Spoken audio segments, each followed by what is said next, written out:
नमस्कार मंडळी. लग्नानंतर होईलच प्रेमच्या आजच्या भागात आपल्याला पाहायला मिळणार आहे की काव्याने तिचं हॉल तिकीट फाडल्यानंतर सुद्धा ती परीक्षेला जाणार आहे. चला कशा पद्धतीने पुढे बघूया. काव्या नंदिनी बरोबर बोलण्यासाठी तिच्या रूमकडे येत असते. त्याच वेळेला अडगळीच्या रूममधून अंगाई गाण्याचा आवाज येतो. इमोनीच्या झाडामागे चंद्र झोपला ग बाई. काव्या तिथे गेल्यानंतर काव्याचंच प्रतिरूप तिला दिसत असतं आणि ड्रेस देखील तोच घातलेला असतो ज्या दिवशी नंदिनीचा ॲक्सिडेंट झाला होता. काव्या विचारते, तू? हो मीच. जीवाने किती प्रेमाने आणला होता ना ग हा पाळणा. काव्याही म्हणते हो. त्याच दिवशी जीवा बोलला पण होता, या पाळण्यामध्ये एकच बाळ असेल तर. त्या बोलण्याचा अर्थ मला आज कळतोय. तर काव्याचं मन म्हणतं, कळलं ना.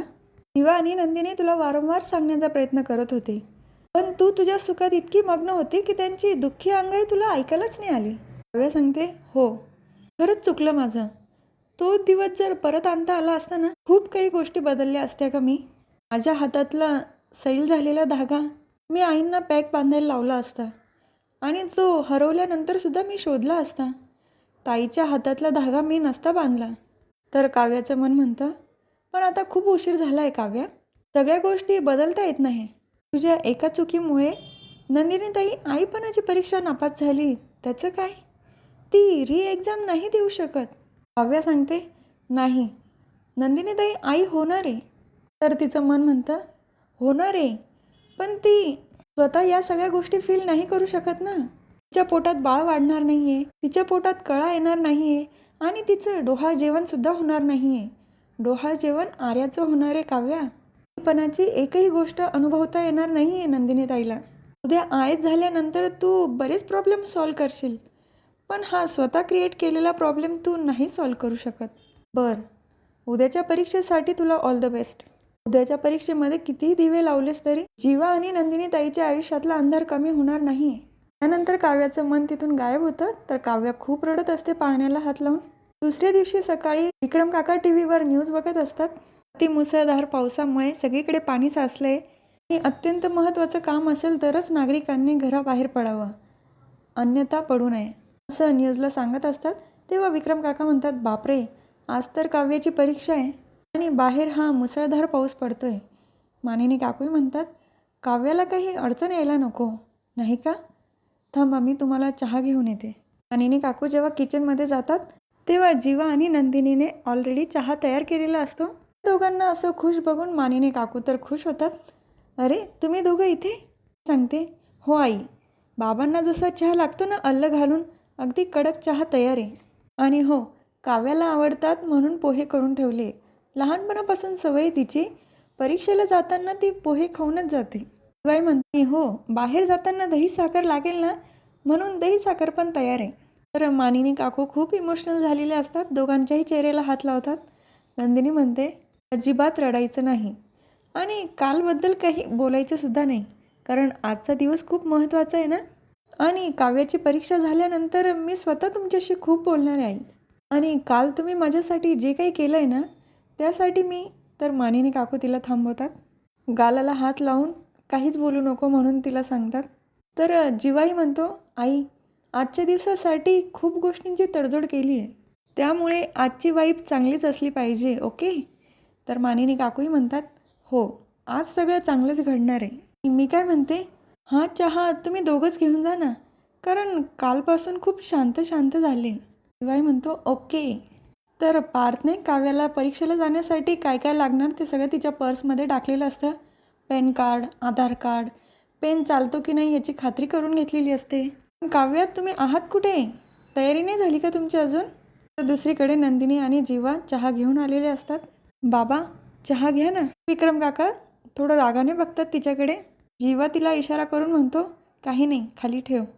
तिने परत सांगते, बाबा चहा घ्या ना, अगदी तुम्हाला हवा असतो ना आलं घालून तसा केला, अगदी कडक चहा. जीवा म्हणतो, चकाचक बाई, तू जर बाबांसाठी आलं घालून चहा केला आहे ना, तर मी पण ओट्सचे बिस्किट आणले, हेल्दी बिस्किट माझ्या फिट बाबांसाठी. विक्रम काकांना हसू येतं. बाबा आणि चहा पितात. वा छान झाला आहे चहा, निदान घरातल्या चहाची तरी चव बदलली नाही आहे. नंदिनी सांगते, बाबा घरातले माणसंही बदलले नाही आहे, थोडा विश्वास ठेवा ना तुमच्या मुलीवर. विक्रम काका सांगतात, माझी कोणी मुलगी बिलगी नाही आहे. मी मुलगी नाही आहे तुमची, मला माहिती आहे. विक्रम देशमुखांनी त्यांच्या मुलींवर कायमच खूप प्रेम केलं आहे आणि म्हणूनच तुमची ही लेक तुमच्याकडे आज काहीतरी मागणार आहे. प्लीज बाबा, एवढी एक गोष्ट द्याल तुम्ही तिला? विक्रम काका म्हणतात, माफी सोडून काहीही माग. बोल, काय पाहिजे तुला? तर दुसरीकडे काव्य आलेली असते रूममध्ये. पार्थ विचारतो, काय झालं, काही त्रास तर होत नाही ना? मी बाळाशी गप्पा मारतो, बेबो आज तुझ्या आईची परीक्षा आहे, अजिबात त्रास द्यायचा नाही हां, आणि किक पण मारायची नाही. आणि तिची पर्स दाखवत असतो तिला, हे बघा तुमचं हॉल तिकीट ठेवलं आहे, पेन पण ठेवलं आहे, अजून एक ठेवतो, बंद नको पडायला ना. पॅन कार्ड, आधार कार्ड, जे लागणार ते सगळं व्यवस्थित ठेवलं आहे. काव्याच्या हातामध्ये हॉल तिकीट असतं. नाही, मी आज परीक्षा नाही देणार. आणि ते हॉल तिकीट फाडून टाकलेलं असतं काव्याने. अहो काव्या, हे काय करताय? तर दुसरीकडे वसू आत्या आरशासमोर बसलेले असतात आणि तिथे रम्या येते. जे केस ओले असतात. काय गं, कुठे गेली ती भिजायला? नाही गाई, भिजायला असं नाही. अगं खिडकीतनं फक्त बघत होती, वादळी पावसाची सर आली आणि पूर्ण मी ओली झाली. वसू आत्या म्हणतात, अगं हो ना, रात्रभर पाऊस चालू होता, मध्येच थांबतात. अगं पण मग ती काव्या आज परीक्षा देऊ शकेल का? अगं आई, आपण काल जे वादळ आणले ना घरामध्ये, त्यातून अजून कोणीच सावरलं नाही. काव्या अजून रूमच्या बाहेर आली नाही आणि मामा तर नंदिनीला चांगले टोंट मारतोय, त्यामुळे परीक्षेला जाण्याचा प्रश्नच नाही. एक मिनिट, 2 बोट समोर करते, यातला एक बोट निवड. वसू आत्या एक बोट निवडतात. नक्की हाच बोट? काय केलंस आई तू? इकडे पार्थे म्हणतो, हे काय केलं काव्या तुम्ही? काव्या सांगते, पार्थ, मी आजचा पेपर नाही लिहू शकत. पार्थे म्हणतो, कसं पेपर नाही लिहू शकत काव्या? इतके दिवसाची मेहनत आहे, रात्र जागून अभ्यास केला आहे आणि आता हे काय मध्येच म्हणताय? सांगते, नाही पार्थ, मी नाही देऊ शकत परीक्षा. शांत करत असतो. फोनमध्ये टायमिंग बघतो. चला आपण हॉलमध्ये जाऊन बघूया, मोकळ्या हवेत बसलं की थोडं बरं वाटेल. नाही देशमुख, मला नाही जायचं आहे बाहेर, इथेच बसू द्या मला, मोकळ्या हवेत नाही जायचं. पण पार्थ काही ऐकत नाही, तिला बाहेर घेऊनच येतो. हॉलमध्ये आल्यानंतर बाकी सगळेच लपलेले असतात. उभे राहून सगळेच ओरडतात. काव्या त्यांना बघून खुश होते. तर मिथुन काकांच्या हातामध्ये, काव्या यू रॉक, तुझ्या IAS परीक्षेसाठी हार्दिक शुभेच्छा चा बोर्ड असतो त्यांच्या हातामध्ये. तर सगळे तिच्याजवळ जातात. All the best Kavya, very very all the best. ते म्हणतो, आम्ही सगळे तुमच्या पाठीशी नाही तर तुमच्या बरोबर उभे आहोत. हे सगळं दृश्य रम्या आणि वसू आत्या बघत असतात. विक्रम काकाही म्हणतात, हो, काही उत्साही लोक तुझ्या पुढे पण आहेत. तर काव्या सांगते, मला परीक्षेला नाही जायचं ताई. नंदिनी म्हणते, आता काही बोलू नकोस, उत्साहाच्या पाकळ्या गळू देऊ नकोस. त्यानंतर जीवा म्हणते, ही त्रास शेवटपर्यंत, सर कर सारे, मुलूक मैदान तुझंच आहे, पण हरू नको, फक्त लढ. नंतर मानिनी काकू म्हणतात, लढाई सोपी नाही आहे तुझी, एक बाहेरची एक आतली, एक स्वप्न डोळ्यात, एक स्वप्न पोटात, परीक्षा आहे IAS आईची.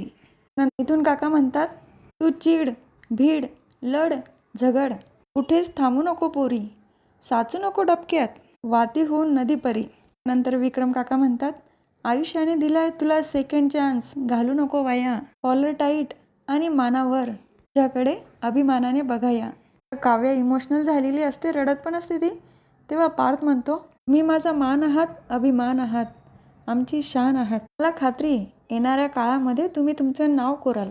आजपर्यंतची मेहनत सार्थकी लावून माझी काव्या IAS होणार. तिला मिठी मारतो. तर बाकी सगळे म्हणतात, आमची काव्या IAS होणार. सगळे खूप खुश असतात, काव्या देखील. पार्थ विचारतो, मग आता जाणार ना परीक्षेला? काव्या सांगते, ठीक आहे, देईल मी पेपर. सगळेच ओरडायला लागतात. पण वसू आत्या आणि रम्याचा मूड ऑफ झालेला असतो. त्यानंतर मानिनी काकू काव्याचं औक्षण करतात. तर नंदिनी दही साखर देते. सगळ्यांनी तिच्यासाठी ज्या काही वस्तू आणलेल्या असतात तिला देतात. पण मी पेपर कसा देणार, माझं हॉल तिकीट? म्हणतो, हॉल तिकीट फाडलं. वसू आत्या आणि रम्या परत खुश होतात आणि बाकीच्यांना धक्का बसतो. तर हा भाग इथेच संपतो. पुढील भागात बघायला मिळतं की आर्या विक्रम काकांना फाईल दाखवत असते. हे काय? त्या सांगते, जीवा आणि नंदिनीचं बाळ माझ्या पोटात वाढते, त्याची सोनोग्राफी ही. तर काव्याला परीक्षेसाठी सोडायला जीवा, नंदिनी आणि पार्थ देखील आलेले असतात. जीवा नंदिनी ऑल द बेस्ट म्हणतात. तर पार्थ म्हणतो, आता तुम्हाला काही सांगायला नको, फक्त लढत राहा. शेवटी किल्ला तुमचाच आहे. तर रम्या वसू आत्यांना म्हणते, हे मोटिवेशनल वगैरे काही नाही काही. परीक्षा हॉलमध्ये ती गळूनच पडेल बघ. हा भाग इथेच संपतो. उद्याचा भाग अजून मजेशीर असणार आहे. उद्या पुन्हा भेटूया पुढच्या व्हिडिओमध्ये. आजचा एपिसोड आवडला असेल नक्कीच सबस्क्राईब करा. बेल आयकॉन दाबायला विसरू नका. धन्यवाद.